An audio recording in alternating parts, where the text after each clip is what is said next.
What's on, ladies and gentlemen? My name's Ross, I like games, and today we can take a little bit of a look at some new Brobnar cards. Now, these are going to be coming out in Worlds Collide, and they were revealed on the live stream this weekend by the lovely folks over at Crazy Killing Machine, lovely new content creators from the UK. I've said it before, and I'm sure I'll say it again many times. Check those boys out, Steve and Carl. They are lovely boys, and they make good content.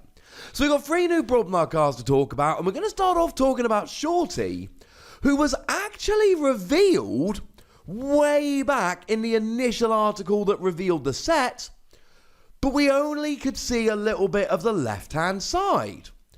Although, to be honest, we could actually probably make out what it did just from that tiny little image. We missed a trick. It is a 4-power creature with no armor, because Brobnar creatures almost never have armor, and it's got Assault 4, and when you reap, you enrage Shorty. Now, Assault 4 we like very much indeed. Assault 4 means that when you attack a creature, you do 4 damage before the attack even happens. If it is a creature of 4 power or less, that creature goes down before the fight even happens. And that's what you're going to want to do most of the time. Being a 4-power creature yourself, you're not the strongest one ever. You're not going to survive all that many fights. So the goal here should be attack something that has 4 power or less so that you can take it right out. Maybe Code Monkey, one of the logos creatures we looked at recently. As a bit of a side note, I have looked at a whole bunch of cards from Worlds Collide. I will link all of those videos in the description so you can check them out. Now, it also has a reap skill. When you reap, you enrage Shorty. Now, for those of you that have forgotten, enrage is a new mechanic in Wave 3. And when a creature is enraged, you put a rage counter on it. And that creature, the next time it's used, has to be used to fight. And then you get to remove the rage counter. So essentially, when you reap, the next turn you've got to use it to fight. Now, we've not really seen any mechanics, as far as I can remember at least, that remove rage counters. I'm assuming at some point, whether in Worlds Collide or later, we will get some. But as it stands, you reap, and then the next turn you've got to use it to fight. But the fact that you've got Assault 4 is way better here, because it means that when you fight, you're probably taking down a creature without taking any damage. Now, this is no Snufflegator. Snufflegator has got Skirmish. Skirmish means that you don't take any damage back when you fight, or when you start the fight at least. That is not this. This is before you fight, when you start it, you deal 4 damage, but let's say you go up against something like a Lollop the Titanic, and worth pointing out at this stage, we don't know which of these cards are actually going to be taken forward into Worlds Collide. So when I use these cards like Snufflegator and Lollop the Titanic, we don't know if they're going to be in Worlds Collide or not. They are just examples. And to be fair, Lollop the Titanic's like the worst example I could have gone for, because it's an 11-power creature. Yeah, but it deals no damage when it's attacked.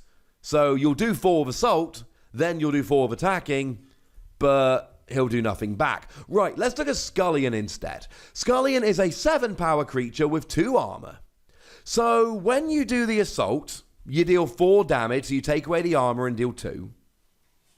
And then when you attack, you deal 4, and Scullion actually survives with essentially 6 damage on it. But then Scullion takes you out because they deal 7 to you. There we go.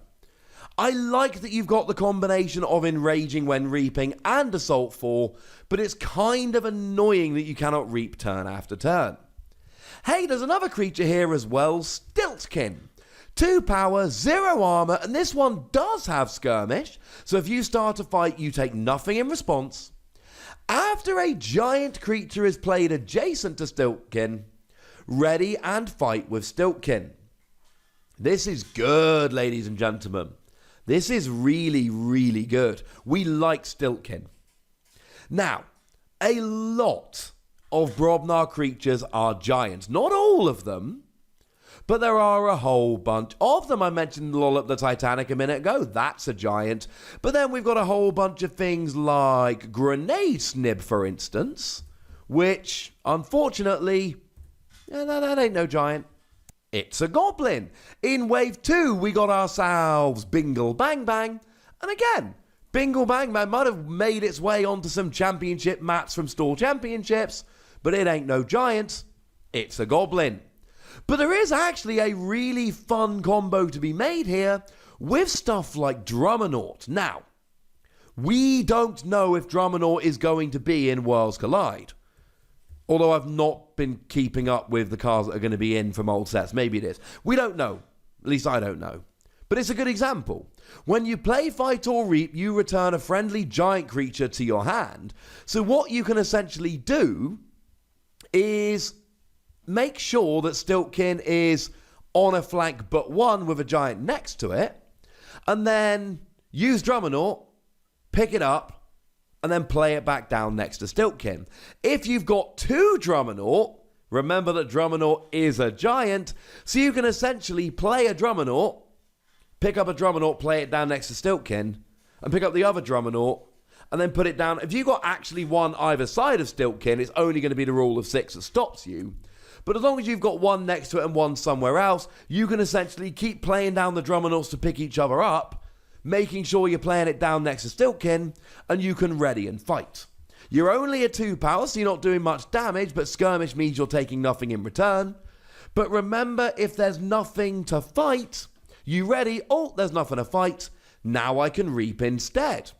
If Drummernaut makes its way into the set, then Drummernaut Stilt-Kin could be the new Drummernaut Ganger Chieftain. Yay! Although worth pointing out, even if it's not in the set proper, you could have one as a legacy card, although very unlikely you'd have 2. And finally, we have a new artifact, the big one.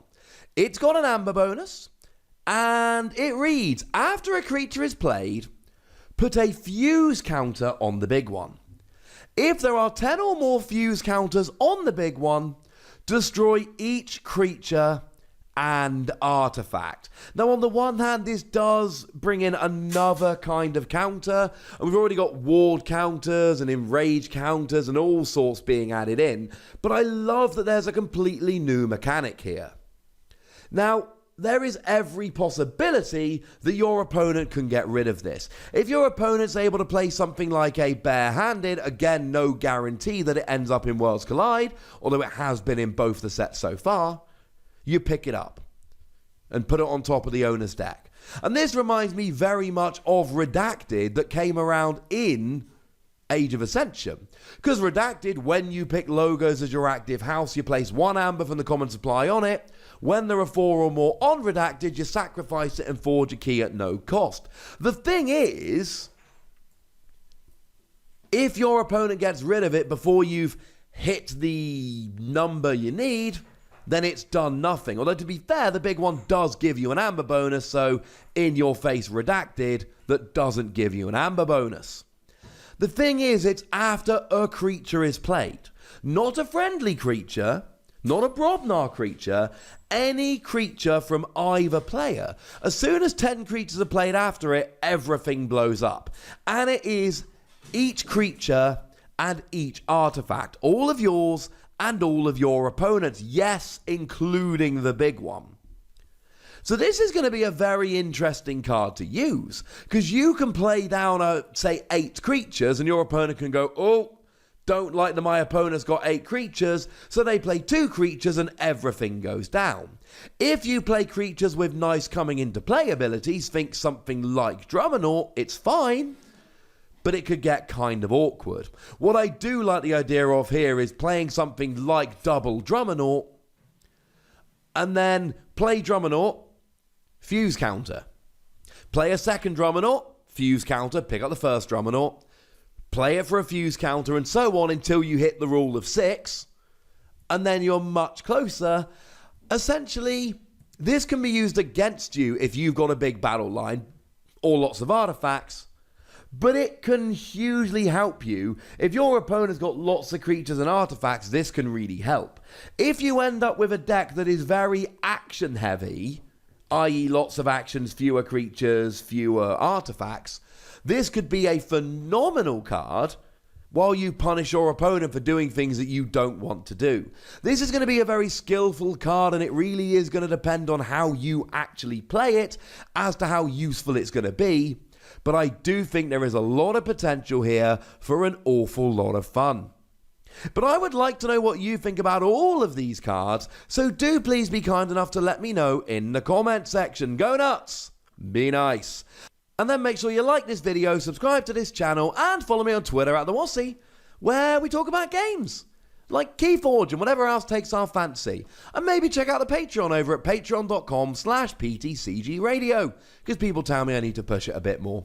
But by far the most important thing, as always, look after yourselves till next time. Thank you very much for watching. My name's Ross, and you've been watching Wossy Plays.